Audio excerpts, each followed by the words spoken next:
Hello. I have obviously changed places today. I might need to change places again because I can't see shit right now. I'm being blinded. But yeah, it was just a really nice day outside, and because I have class all day, I didn't want to be stuck in the same spot in my room all day, so I shifted around, and now I'm trying to redo my hair, and it's just really going badly for me.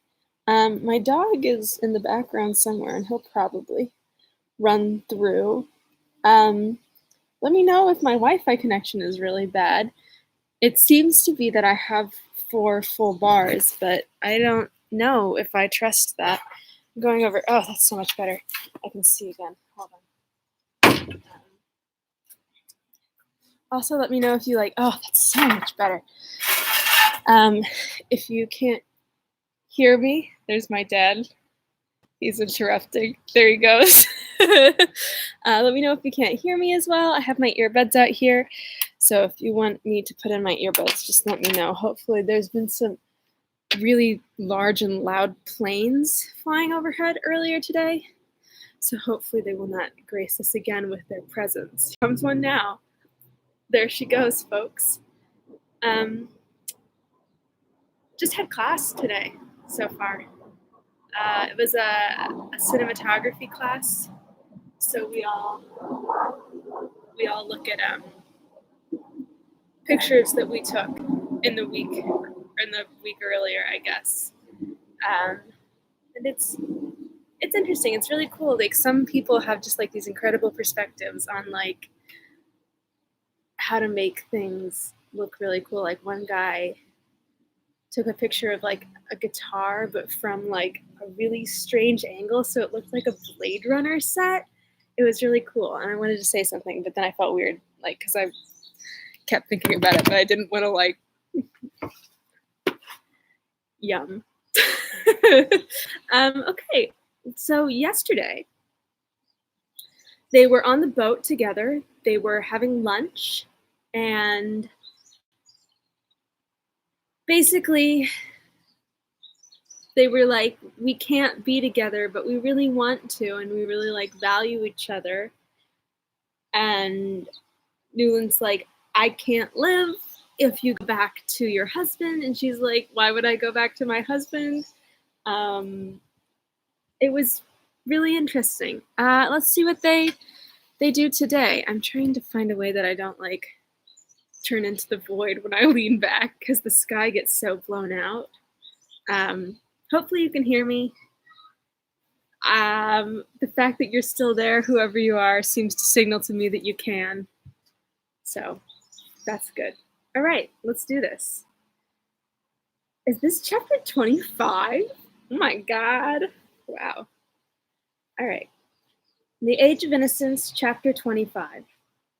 Once more on the boat, in the presence of others, Archer felt a tranquility of spirit that surprised as much as it sustained him. The day, according to any current valuation, had been a rather ridiculous failure. He had not so much as touched Madame Linska's hand with his lips, extracted one word from her that gave promise of farther opportunities.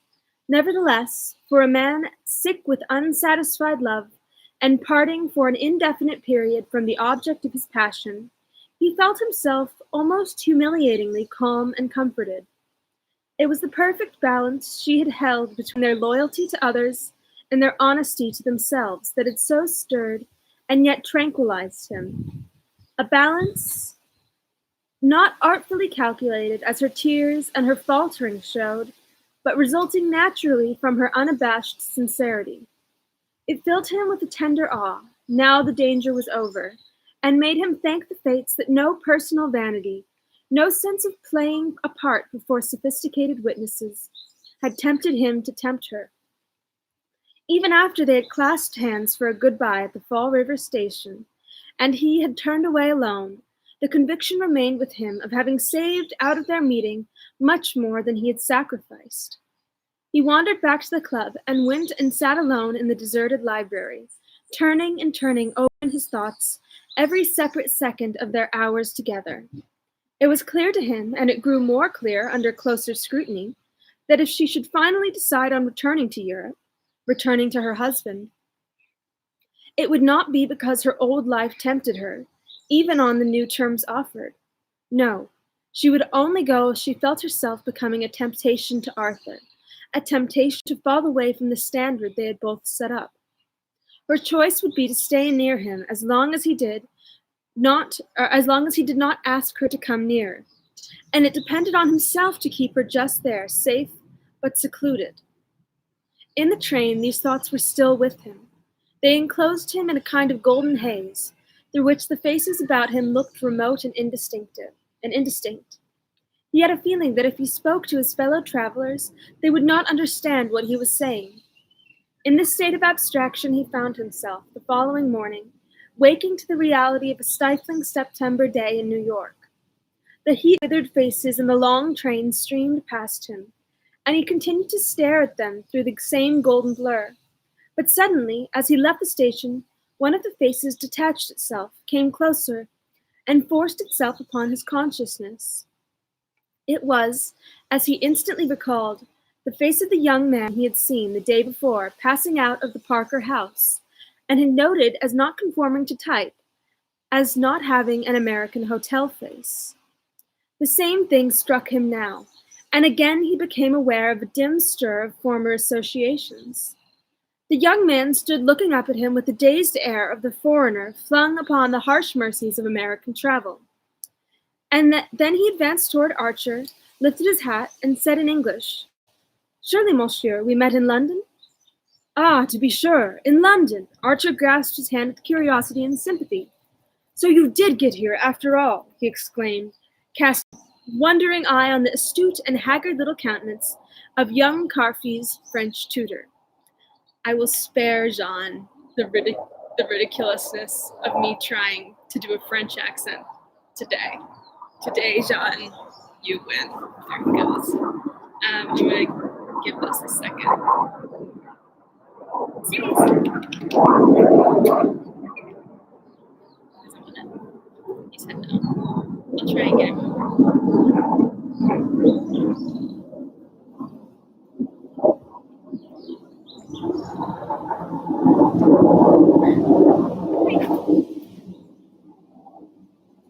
Won't do it.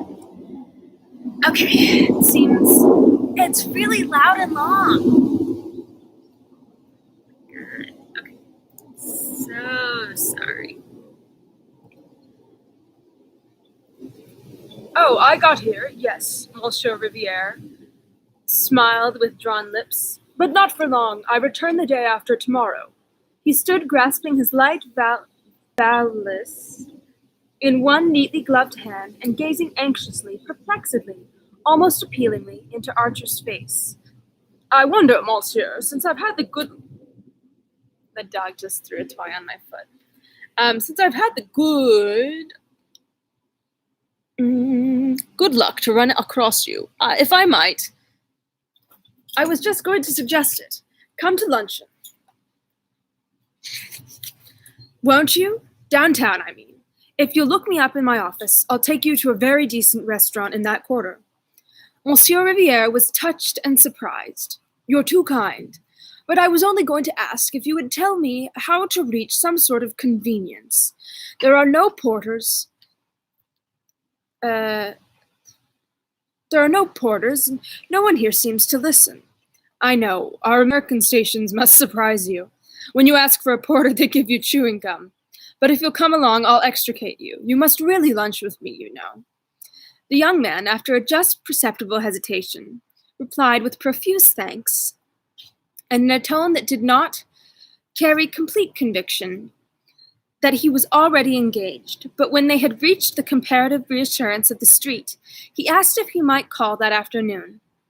Archer, at ease in the midsummer leisure of the office, fixed an hour and scribbled his address, which the Frenchman pocketed and reiterated thanks and a wide flourish of his hat. A horse car received him, and Archer walked away. Punctually at the hour, Monsieur Riviere appeared, shaved, smoothed out, but still unmistakably drawn and serious. Archer was alone in his office, and the young man, before accepting the seat he proffered, began abruptly, I believe I saw you, sir, yesterday in Boston. The statement was insignificant enough, and Archer was about to frame an assent when his words were checked by something mysterious yet illuminating in his visitor's insistent gaze. It is extraordinary, very extraordinary, Monsieur Riviere continued, that we should have met in the circumstances in which I find myself. What circumstances? Asked Archer, wondering a little crudely if he needed money. Monsieur Riviere continued to study him with tentative eyes. I have come not to look for employment, as I spoke of doing when we last met, but on a special mission. Ah, Archer exclaimed. In a flash, the two meetings had connected themselves in his mind. He paused to take in the situation thus suddenly lighted up for him, and Monsieur Riviere also remained silent, as if aware that what he had said was enough.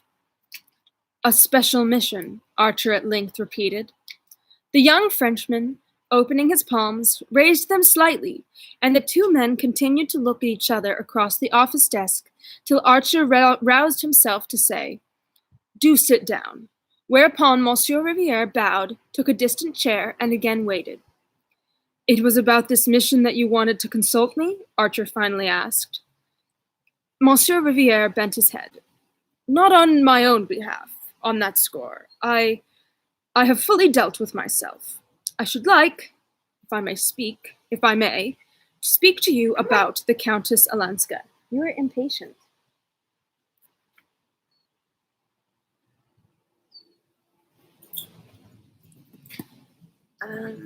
Archer had known for the last few minutes that the words were coming, but when they came, they sent the blood rushing to his temples, as if he had been caught by a bent-back branch, in a thicket. And on whose behalf, he said, do you wish to do this? Monsieur Riviere met the question sturdily.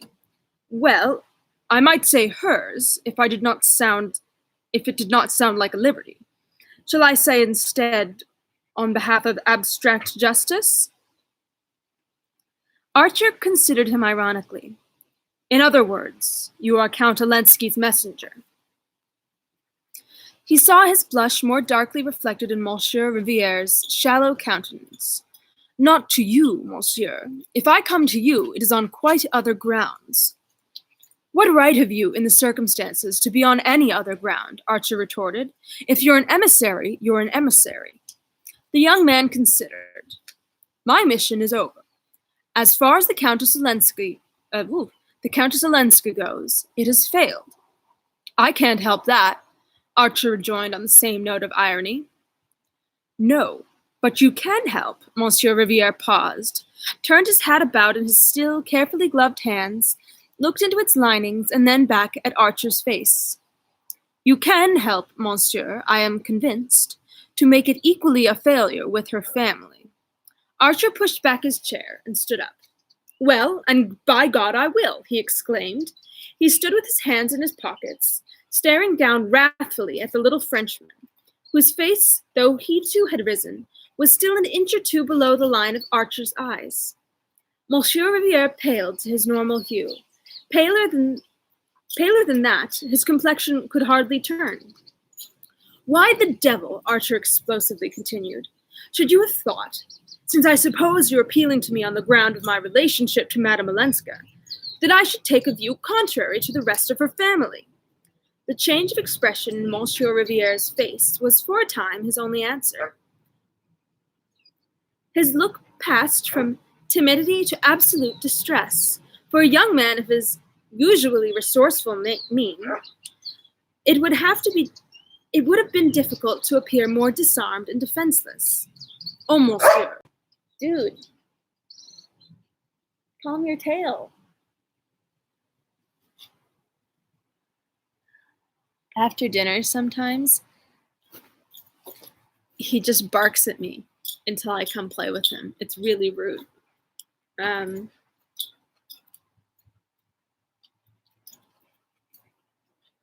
I can't imagine, Archer continued, why you should have come to me when there are others so much nearer to the Countess.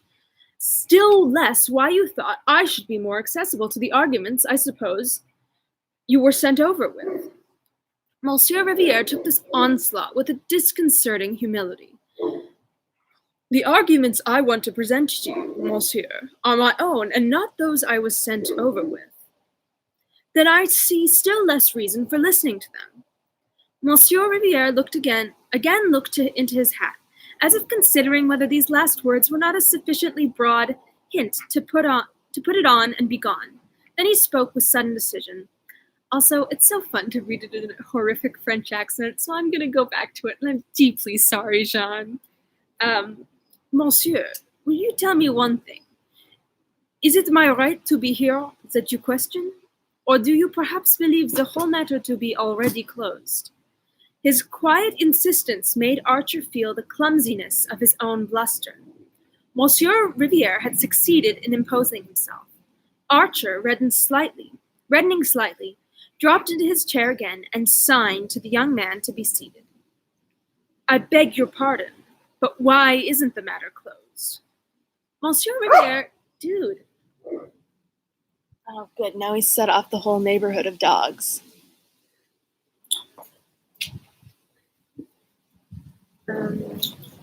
Monsieur Riviere gazed back at him with anguish. You do, then, agree with the rest of the family that, in the face of the new proposals I have brought, it is hardly possible for Madame Olenska not to return to her husband. Good God, Archer exclaimed, and his visitor gave out a low murmur of confirmation. Before seeing her, I saw, at Count Olenski's request, Mr. Lovell Mingott, with whom I had several talks before going to Boston. I understand that he represents his mother's view, and that Mrs. Manson Mingott's influence is great throughout her family. Archer sat silent, with the sense of clinging to the edge of a sliding precipice. The discovery that he had been excluded from a share in these negotiations, and even from the knowledge that they were on foot, caused him a surprise hardly dulled by the acuter wonder of what he was learning. He saw in a flash that if the family had ceased to consult him, it was because some deep tribal instinct warned them that he was no longer on their side. And he recalled, with a start of comprehension, a remark of May's during their drive home from Mrs. Manson Mingott's on the day of the archery meeting. Perhaps, after all, Ellen would be happier with her husband. Even in the tumult of new discoveries, Archer remembered his indignant exclamation of the fact that since then his wife had never named Madame Olenska to him. Her careless allusion had no doubt been the straw held up to see which way the wind blew. The result had been reported to the family, and thereafter Archer had been tactically omitted from their councils. He's been found out. That gall is so gross, I don't want to touch it anymore.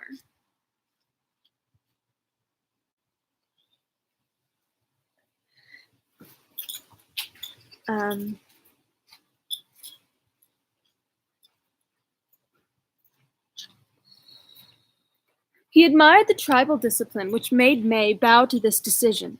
She would not have done so, he knew, had her conscience protested, but she probably shared the family view that Madame Olenska would be better off as an unhappy wife than as a separated one, and that there was no use in discussing the case with Newland, who had an awkward way of suddenly not seeming to take the most fundamental things for granted. Archer looked up and met his visitor's anxious gaze.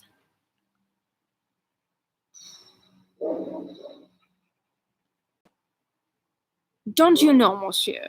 It is possible you don't know that the family began to doubt if they have the right to advise the Countess to refuse her husband's proposal.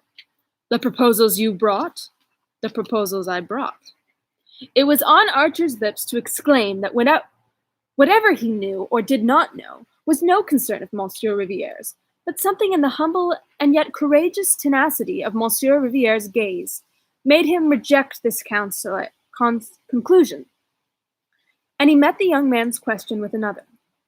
What is your object in speaking to me of this? He had not to wait a moment for the answer. To beg you, monsieur, to beg you with all the force I am capable of, not to let her go back. Oh, don't let her. Monsieur Riviere exclaimed. Ooh, he's a good guy after all. Um,